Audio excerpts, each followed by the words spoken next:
वक्त से अजमेर में आज क्या कुछ हुआ आप देखिए हमारे साथ। मुख्यमंत्री किसान सम्मान निधि योजना का शुभारंभ रविवार को हो गया।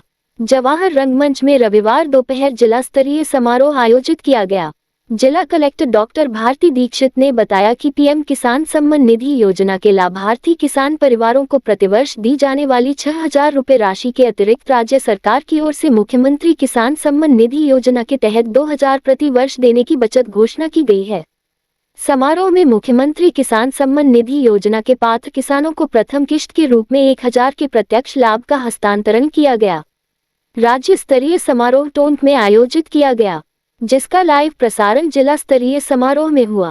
कि इस देश का अन्नदाता को जो उसकी उपज का जो पैसा दिया जा रहा है, ये सातवां पुरस्कार है। विधानसभा अध्यक्ष जी, जो किसान को जो पैसे दिया जा रहा है उसकी उपज का, सचमुच जो किसी को सातवां पुरस्कार देता है ना, सातवां पुरस्कार ये आज इस देश का सबसे मान कोई वर्ग है वो किसान वर्ग है। कोरोना काल के बाद 4 साल हो गए, 80 करोड़ से ज्यादा जनता का पेट भरने का, फ्री अनाज देने का काम आज भारत सरकार मोदी जी कर रहे हैं। तो किनकी ताकत के पीछे कर रहे हैं?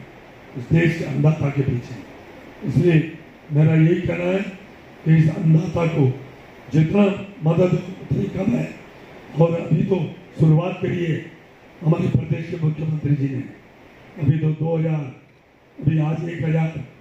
आप चिंता मत करो, 2028 तक ये सरकार रहेगी और बढ़ता जाएगा। किसान सम्मान निधि कोई कमी नहीं रहेगी। भारत सरकार भी और अन्नदाताओं के घरों में खुशहाली लाने का काम करेंगे।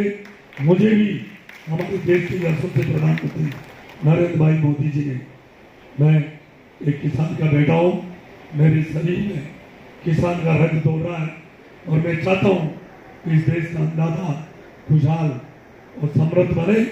इसलिए प्रधानमंत्री मोदी जी ने मुझे कृषि और किसान राज्य मंत्री का एक दायित्व दिया है। मैं सच्चे ईमानदारी से अन्नदाताओं के बीच में जाकर वास्तव में और क्या उनकी दुख दर्द को हम ठीक कर सकते हैं, दूर कर सकते हैं, वो करने की कोशिश करेंगे। सभी अन्नदाताओं से मेरा निवेदन है कि जो भी आपके दिमाग में कोई चीज़ है तो ऐसा करने से किसान का भला हो सकता है, आप जरूर बताइएगा। हमारी विधायक और पूर्व मंत्री बहन अनीता जी बघेल भी पधार गई है। आप सबका और सभी आयोजकर्ताओं का मैं बहुत बहुत आभार व्यक्त करना चाहूँगा, जो आज इस जवाहर रंगमंच पर एक बहुत पुनीत कार्य। वैशाली नगर स्थित ब्रह्मा कुमारी ईश्वरीय विश्वविद्यालय में राजयोगिनी बीके सुषमा दीदी ने बताया कि राजयोग मन को खुश रखने का कार्य करता है। यह मानव स्थिति में आने वाले उत्तेजक विचारों को समाप्त करके मन में सरलता का भाव पैदा करता है। इससे व्यक्ति का मन शांत होता है। राजयोग हमें सिखाता है कि कैसे हम इस देह से न्यारे हो जाए। इस अवसर पर राजयोगिनी बीके चंद्रकला दीदी, कार्यक्रम संयोजक योगी मनीष विजवर्गीय ने भी संबोधित किया। शहर के आराध्य देव गोविंद देव जी मंदिर की सत्संग भवन में चल रही नानी बाई रोमायरो कथा में बड़ी संख्या में श्रद्धालु कथा सुनने के लिए पहुंचे। छुट्टी का दिन होने की वजह से मंदिर परिसर के मुख्य द्वार तक श्रद्धालु कथा सुनने के लिए बैठे। सत्संग भवन तक जाने का रास्ता भीड़ के कारण रुक गया था, परंतु कथा के दौरान भक्तों में कथा सुनने का जोश भरपूर दिखाई दिया और वह कथा सुनने के लिए तेज बारिश के बावजूद भी बैठे रहे। हालांकि नियंत्रण के लिए स्वयंसेवक और पुलिस प्रशासन का बहुत अच्छा बंदोबस्त था, परंतु तेज बारिश के कारण थोड़ी अवस्था हुई। कथा व्यास से आध्यात्मिक प्रवक्ता जया किशोरी ने कहा कि संस्कारों की नींव बचपन से ही पड़ती है। नरसी भगत जब भी खाली समय रहते थे तो हर समय प्रभु का ध्यान लगाकर रखते थे, यही उनकी विशेषता थी। आदिवासी समुदाय के मामले में शिक्षा मंत्री मदन दिलावर के बयान पर बाप सांसद राजकुमार रोत के विरोध के बाद पीसीसी चीफ गोविंद डोटासरा ने भी दिलावर पर निशाना साधा है। डोटासरा ने बयान जारी कर कहा है कि आदिवासियों के डीएनए को लेकर मदन दिलावर जी नहीं, आरएसएस की मानसिकता बोल रही है। आदिवासियों और दलितों के प्रति भाजपा और आरएसएस की यही सोच है, नहीं तो वो बताएं कि ये उनका अधिकृत बयान नहीं है। आदिवासियों के अपमान पर दिलावर जी को माफी मांगनी चाहिए। दिलावर पहले भी कई लोगों का अपमान करने के बयान देते आए हैं। भाजपा उन पर इसलिए कार्यवाही करने से डरती है क्योंकि उनके ऊपर आरएसएस का हाथ है। वो शिक्षा विभाग के मंत्री होने के बावजूद शिक्षा पर नहीं बोलकर अन्य मुद्दों पर बोलते हैं। ये प्रदेश का दुर्भाग्य है कि लोग ऐसे शिक्षा मंत्री को झेल रहे हैं। आदिवासियों के अपमान का मामला हम सदन में भी उठाएंगे।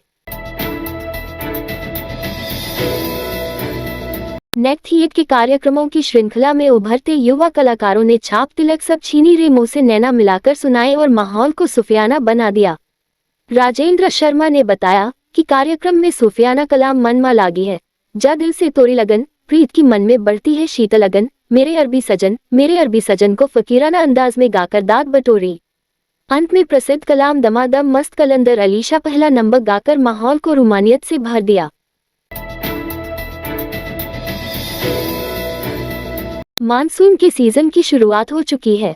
लंबे इंतजार के बाद बारिश होने से जयपुर वासियों को राहत मिली है। एक दिन पहले शाम करीब 5:30 बजे शुरू हुई बारिश करीब 20-25 मिनट तक तेज रफ्तार से हुई, फिर हल्की बारिश ने जयपुर को करीब 1 घंटे तक भिगोया था। इसके बाद आज दोपहर में भी कुछ इलाकों में तेज और कहीं हल्की बारिश हुई। बारिश के चलते दोपहिया वाहन चालकों को सड़कों पर बह रहे पानी के चलते अपने वाहन सड़क किनारे फुटपाथों एवं पेड़ों के नीचे लगाने पड़े। इस रात की सुबह नहीं होती जब तक हाथ में उसकी गर्माहट नहीं होती। चाय का प्याला, अखबार साथ पुराना है, मिट्टी से जोड़ता है। खबरों की खुशबू से सारा घर महकता है। हर रंग में ढला कहानियों से किस्सों तक ले जाता है बेरोक टोक। देश के हर हिस्से तक ये हकीकत का आईना है, ख्वाबों को सच करके दिखाता है। दैनिक नवज्योति, आपके लिए, आपके साथ। ये थे आज के मुख्य समाचार। विस्तार से जानने के लिए पढ़ते रहिए दैनिक नवज्योति। दैनिक नवज्योति के YouTube चैनल को सब्सक्राइब करें और ताज़ा अपडेट के लिए बेल आइकॉन दबाएं।